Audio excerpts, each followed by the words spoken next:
Hi, I'm Anitra Terrell, owner of Reflektion Design, Afro-modern home decor. And I'm passionate about telling the stories of how we express joy at home using the art and textiles of our roots. So join me as I take a closer look at the lives and homes of men and women across the African diaspora. This is how we live. Hi, I'm Anitra Terrell, and this is How We Live, the show that celebrates the lives and homes of people across the African diaspora. Today, I have the pleasure of speaking with Kenzie Leon Perry, a Miami-based artist and interior designer. In this episode, you'll learn how to bring the outdoors into your home and how to elevate your next DIY project, plus some cool decorating tips you can incorporate today. So let's get into it. Hi, Kenzie. How are you? Welcome to the How We Live conversation. I'm so happy that you're here. Hey, Anitra. How are you? Thank you for having me here. And I'm happy to explore this meet and greet interview that we have today and dive into some questions and talk about design. And I'm excited to see where it's going to go. So thanks for having me. Yeah, I'm excited too, because one, there's kind of this stereotype, if you will, that fellas don't put as much time or attention into their home. And so when I created the How We Live blog series, I was very intentional about making sure that men were included in the conversation, men were included in the home tours, because I know a lot of fellas, including yourself, who are very intentional about their homes. They're also very intentional about how they dress, but that translates into their home as well. Mm-hmm. And so I didn't want it to be a one-sided conversation, because again, the point of How We Live is to celebrate the lives and homes of people across the African diaspora. And brothers are in that, included in that group. So I didn't want to leave them out. So thank you for being here, so we can talk to you and learn more about your perspective when it comes to not only design for yourself, but also for your clients. So with that said, Kenzie, tell us about who you are and your home. So my name is Kenzie, but I like to go by Kenzie Leon Perry, which is my full name. And I live in Miami, where I was born and reared all of my life. And I've been here in this particular home since 2016. So I've been here for a short period of time. And as I continue to live in this residence, my primary residence, things continue to evolve and to change. So I'm very excited about that. It's coming along very nicely. And I forgot the other tail interview question that you just asked me. Well, just a little bit about you and your background. Okay, so my background is I'm a licensed interior designer. I went to school here in Miami. I initially went to school for gospel music because I'm a man of many talents. And I realized that the program I was in wasn't befitting the trajectory of where I wanted to go. So I ended up exploring and thinking about what it was that I wanted to do next in my life. And I remember I love art. And when I was growing up and being in high school, I was a super fanatic of HGTV. And I thought, hey, I guess I'll consider interior design. And so I enrolled in school for interior design many, many years ago. And I've been practicing interior design since 2005. And several years ago during COVID, when you and I met on social media, I started my own company because I had a lot of time here at home, pretty much doing nothing at all. And I wanted to do something productive with myself. And I saw you and you saw me and you were supporting me online. And I thought that was really nice. And I saw where you were in your career and in your business. And it was very inspiring. And it really did help me be inspired by what you do. And 2 years later, here I am. Here we are talking together on this show, which is great. Coming from a online, just reading platform to now this visual video thing, which is great. So I'm happy to be here. That's a little bit about myself. Yeah, for sure. And I must say, first of all, won't he do it? First of all, the power of making a decision to do something to move your life forward. And then once that momentum starts, like you said, here we are 2 years later. Right. And there's something about social media where you kind of find the people you're supposed to find, Mm-hmm. and they find you. And when I came across your page, of course, I'm a huge fan of color, pattern, story, and culture. And you have all of those things and more, not only in your home, but also in your site projects, and in your personal style. And I said, I got to know this brother. I got to reach out. I got to connect. I got to just learn more, because the inspiration is mutual. Let me say that first and foremost. The inspiration and the gratitude and creativity is, it's mutual. So, but you mentioned something. You said you went to school for interior design. Now, interior design is in your blood, right? Your mother is also an interior designer, right? So my mom was going to school for interior design, and she became pregnant with me. And unfortunately, she dropped out. So my story is kind of like full circle. After I graduated and ended up getting my degree in interior design, it's kind of sort of like I got my degree for her, but unintentionally. So she also has an art background, although the career that she works in now is as a chef, is in the food industry. But growing up, she was always involved in arts, whether it be sewing or painting or drawing. And as a kid, I looked up to my mom, especially because she was a single mom, and I would follow her around and sketch and draw cartoons. And yeah, it's pretty much in my blood. Literally from kindergarten up until now, I was always involved in something art related. And it's because of her that I became who I am now. And I really do give her a lot of credit for exposing me to that area of life, because a lot of parents feel like art and design and creating a home is not lucrative, and it's not a valuable career that you can pursue. So yes, I do. I'm so grateful for my mom for exposing me to art and design. That's a really good point. The influence and the power that our families have on our design decisions. I also think, though, our environment influences us as well. And you said you were born and raised in Miami, which of course is a very tropical, beautiful place. Does that play a part in your design aesthetic as well?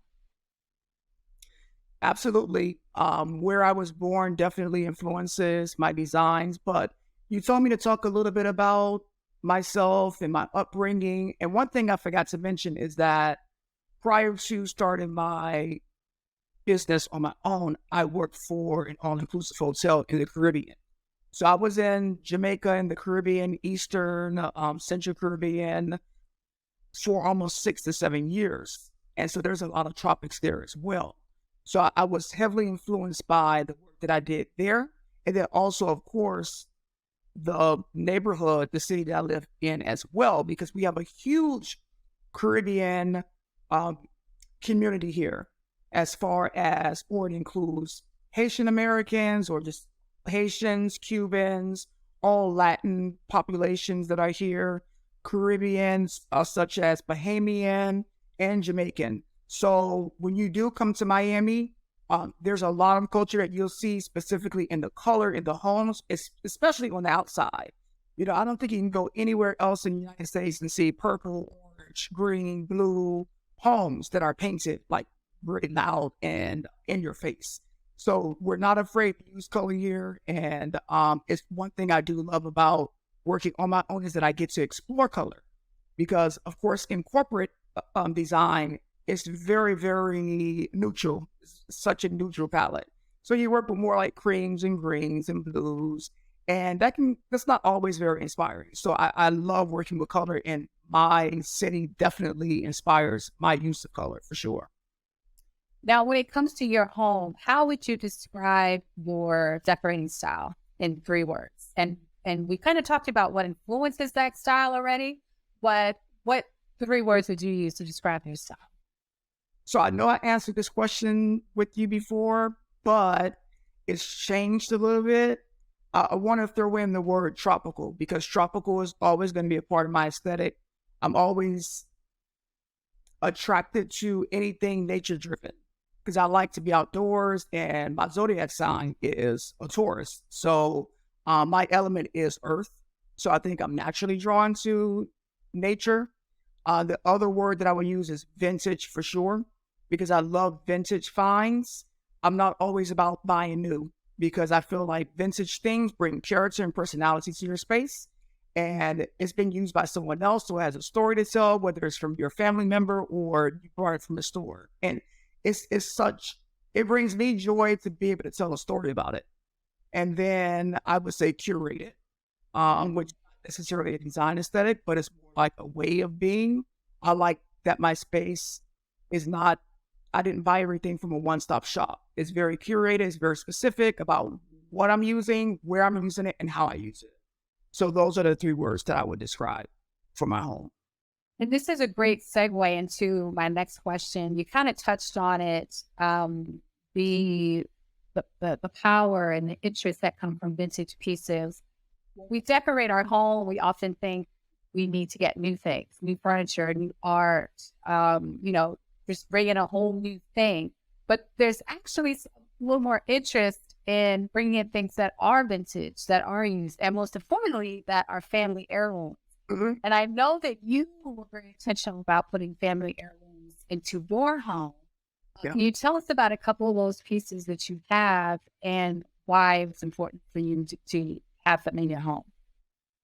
So initially, when I started taking things, kind of like stealing things from my grandma's house, because I used to live with her when I was in college. And once I got my own place, I started taking things. I really wasn't that intentional about what I took, but there were other pieces that I had my eye on that I wanted, and I couldn't just take them. But recently, my grandfather passed away, and there were some pieces in my home that my grandmother no longer wanted because she wanted to free up space. So one of those things that are like near and dear to my heart is this vintage bar that I have. I haven't refinished it yet, but it's still in my home, and it has like some scratches and dings on it. But overall, you can't really tell, and it gives it character as well. So I have that piece in my home that I primarily use to like set up vignettes. I don't necessarily use it as a bar. I just like the way that it looks. It's beautiful. It's a vintage piece. It's nostalgic and it's close to my heart. And then in that bar was a lot of glassware that he owned. And I was surprised they didn't even use it. It was glassware with all these beautiful colors and gold trims. So I use it more when I entertain. So there's a lot of vintage pieces that were in that bar, which also includes like an ice bucket, which was like sterling silver, and all these little kind of entertaining pieces that I took.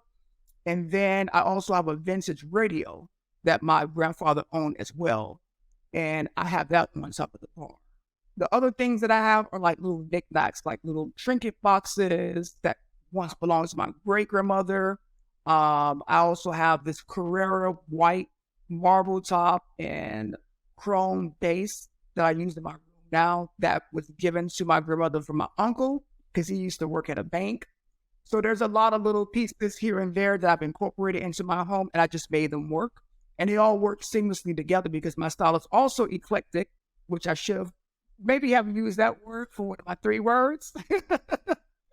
So it all works seamlessly together. And those are my favorite pieces for sure. So your perspective then is, instead of looking to new, look to the things that you already have. Look to your family for those additional pieces to incorporate into your home, right? Of course. Because our families may have things in their home that they may not feel is valuable, but they are. When you just stop and kind of think about it, I think sometimes we just kind of forget how important keepsakes are. unless there's been perhaps a tragedy that kind of makes us gravitate to a piece. But even in good health, there's pieces that we can still hold on to and pass down to our loved ones as keepsakes and tokens of memorabilia, so that we cherish our history, where we come from, where we belong, and how we live. I like what you did there, and how we live. Okay, I appreciate that. Now, for those of us who may not have family heirlooms that we can get access to, creating our own, DIYing some things is another option. It's another way to add character to a space.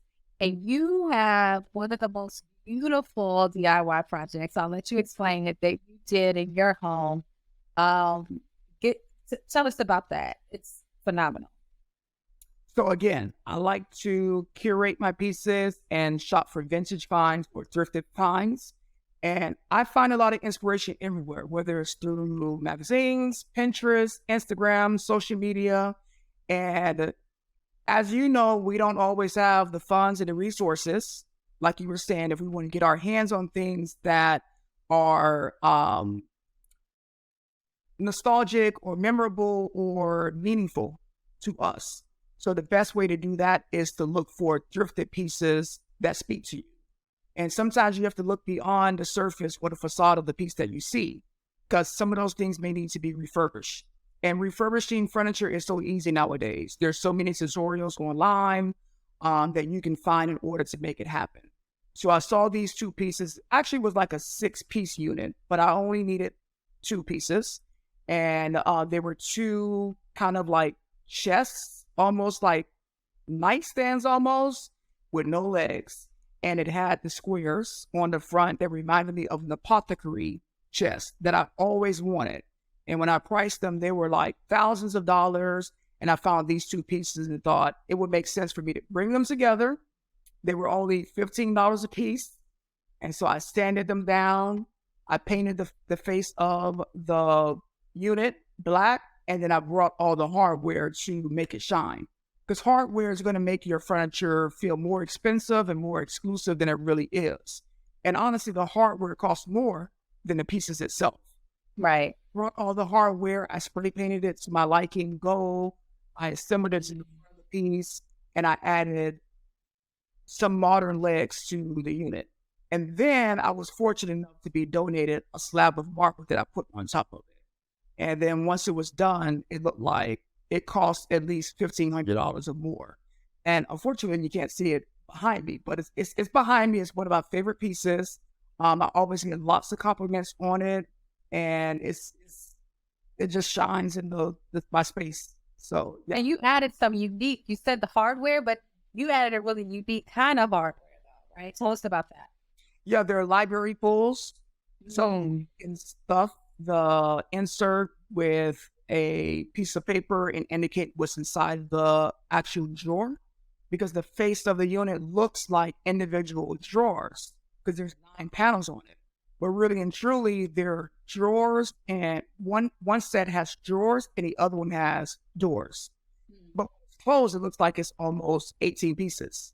So it's an illusion. It's like a faux kind of facade, and it elevates the piece completely and makes it look totally different than what it really is, but it's even more functional because apothecary chests are not that functional. All those little drawers that you have, right? What can you really store in there besides perhaps cutlery or fine china, forks and spoons and things of that nature? But I actually have lots of storage there, and so it makes a great piece to put in my space for sure. That's a great idea, and I think it reminds us to think outside the box when it comes to hardware, especially when you are doing a DIY project.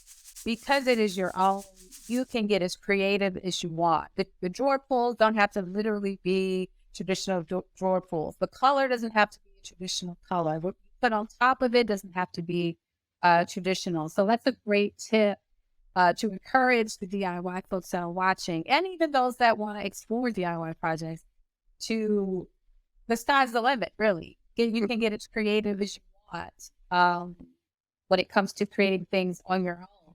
which is kind of the beauty, because when you go to the store, you're limited to what's already been made. Yeah. With a DIY project, you can unleash your creativity and create something totally different and unique to you, and create those illusions that you talked about, which is really good. That's some amazing advice. And you also have a lot of African decor from your travels in your home. Why was it important for you to add those types of elements, to add African decor to your home? So growing up, I've always been attracted to African decor and style and culture because, of course, I'm African American. So I wanted a piece of my own history as I discover who I am, not only as a person, but also as a designer. So I make an effort when I'm traveling to get something that's handmade. And I do like to collect masks. I don't have a lot of large masks, but I do have some small ones that I've collected from different places. Sometimes I buy little bowls that I can use to either put little knickknacks in or hang them on the wall to create my collection. So it's important for me to see myself in my space represented by cultures that are parallel to mine or that are my own, so that I can express myself in my space based upon my past history and where I come from. And so it just adds a lot of character again to the space, and it just represents who I am, and it makes me feel good to see it and enjoy it as well. And what I love about African pieces is that they're unique. All of them are so unique, and they bring so much texture and character and dimension to the space. The carvings and the colors, and they can go with any aesthetic, which is great. Whether you have a modern home, a traditional home, a transitional space, African decor can go anywhere. It's almost like a very like a neutral, for the lack of a better word, or a very broad kind of aesthetic that can blend with many different styles. Well, and I'm glad that you brought that up, because there's often a misconception that with African decor, it's art. It's either going to be big, bold patterns or things that are hard to match with your existing decor, or it's going to turn your home into a safari, or just people are hesitant. And I like that you pointed out that, believe it or not, oftentimes African art and decor is made with a lot of earth tones, sometimes jewel tones, which do blend very easily into a variety of design aesthetics. And the best part is it almost elevates it because of the texture, interest. The patterns are unique. They're not going to be patterns that you see everywhere and everyone's home. They're going to be unique, and they're often handmade. Right. So you get that element. You get the artist's hand. So it may not be absolute perfection, because it's literally a human's hand that shaping what the piece is. So I think that's a great bit of advice to share with people, to not be afraid, really, to embrace African decor, because it adds so much to the home. Plus, there's often a story behind those pieces, and how they're made as well. I think you should also look at African pieces as like the jewelry in your home as well. Especially if you're not using fabrics per se, and even if you are using fabrics, if you use them in a special place, whether it's on a stool or one chair, or the baskets that are behind you, they represent like a little jewelry inside of your space and bring that extra sense of specialty to the space as well. So that's what I like about African decor. Yeah, and I love the necklace that you're wearing. The bead necklace. I like to say that, and that would look equally beautiful hung on the wall.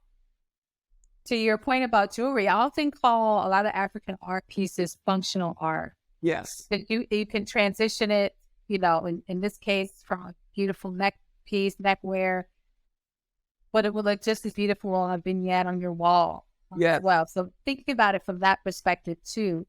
You can play with many different types, incorporate it into the art that you already have. and not be afraid to do that. Yep. So at Reflektion Design, we often say, our mantra is, see yourself at home. How does your home reflect who you are, Kenzie? My home reflects me because I select things that speak to me. I select colors that speak to me. So again, it's about being very intentional about the things that I use. And also when I am designing, I like it to happen organically. So I try not to rush the process either.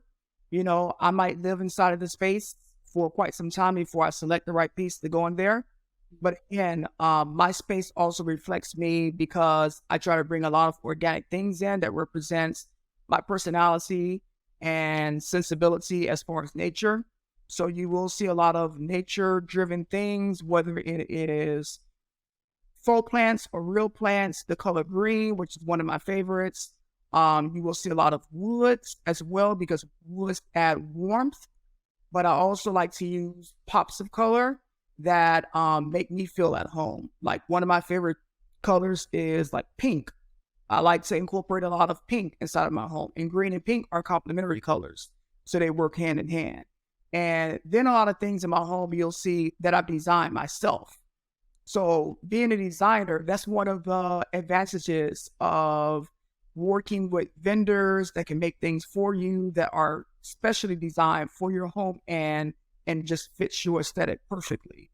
So I think all of those things coming together speaks to who I am as a designer and also as a Black man, who has lots of style and puts a lot of attention into my personal space. Well, thank you for that. You kind of answered a couple of the other questions that I was going to ask, which is phenomenal. So let's get into our lightning round. I'm going to ask you a couple questions. Just let me know the first thing that comes to your mind. Okay. What's one decorating trend that you think is overused? I think the use of a lot of gold in spaces. I think it can be a little garish. I love gold, but I think it should be used sparingly. But that's just my personal preference. So I think the use of too much gold and like glittery gold and shiny materials in a space, it can read a little garish for me.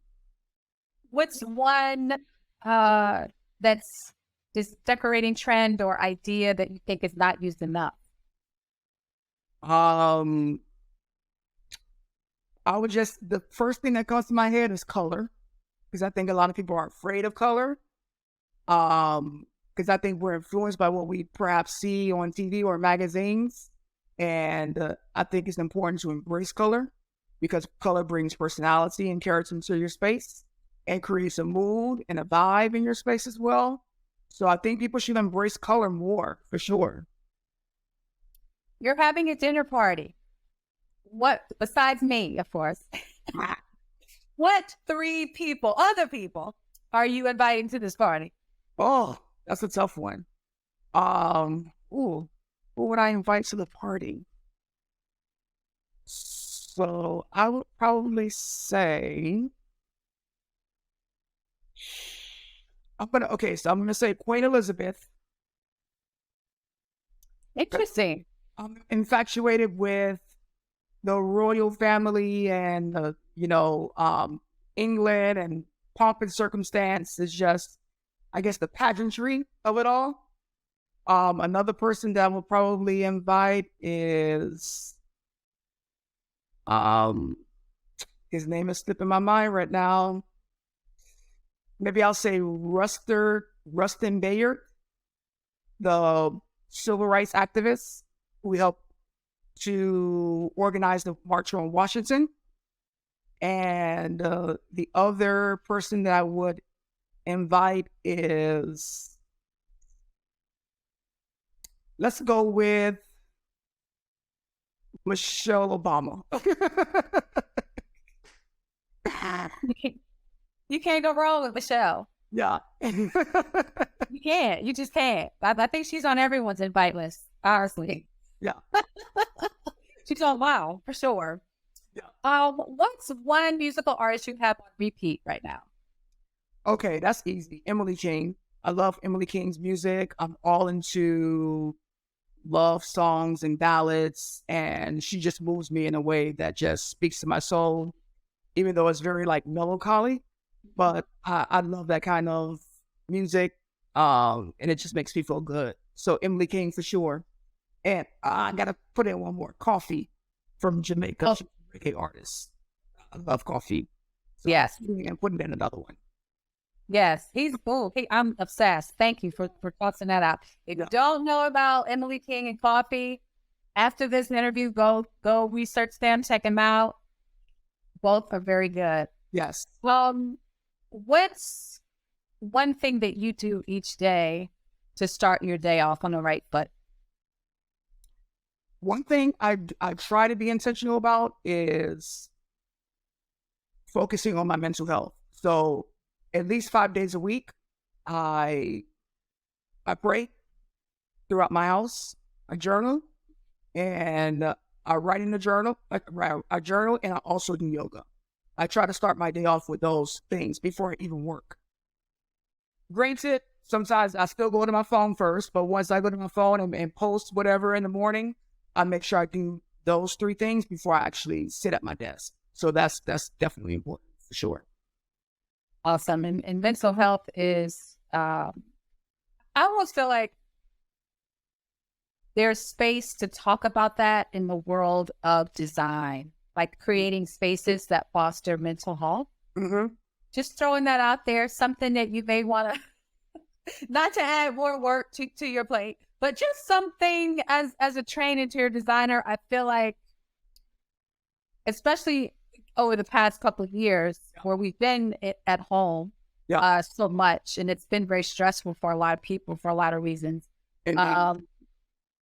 Insight and advice and tips on how to create a space that fosters mental health for the whole family. I think there's something there with that. Yeah. I think it's important, first of all, to bring the outdoors in and the indoors out. And that's going to help cultivating a healthy mental health regimen. And then also trying to keep your space clean and organized. Even if you are not able to be as meticulous, just find large baskets, bins, drawers, something to put things in, because when your space is clear, you can have a more clear and level mind. Because when you see clutter, your mind's going to feel clutter. So if you're not very meticulous about folding or whatever, just find places where you can dump it at least so you can clear the space out. I think those are 2 great tips to cultivate a healthy mental health regimen, for sure. Absolutely. What a beautiful place to end. Kenzie, thank you so much for your time, your insight, your expertise, and your energy. Photos of the DIY project that Kenzie mentioned, we have. So you will be able to see those photos in the interview. Thank you so much. I appreciate you, and I'm so glad that you're here. You took the time to join me today. And this is how we live. Kenzie, where can we find you online? So you can find me online at www.zebrae-haus.com, and on social media platforms, Facebook, Instagram, and Twitter is ZE_house, HAUS. Awesome. Go check him out. You will love the color. You will love the patterns, the tropical vibes, the art. It's all there. It's again, you'll love it. So go check him out online. Absolutely. Thanks for watching. I hope you enjoyed this episode. Be sure to like, share, and subscribe to my channel. And to add more style and culture to your home, shop reflectiondesign.com.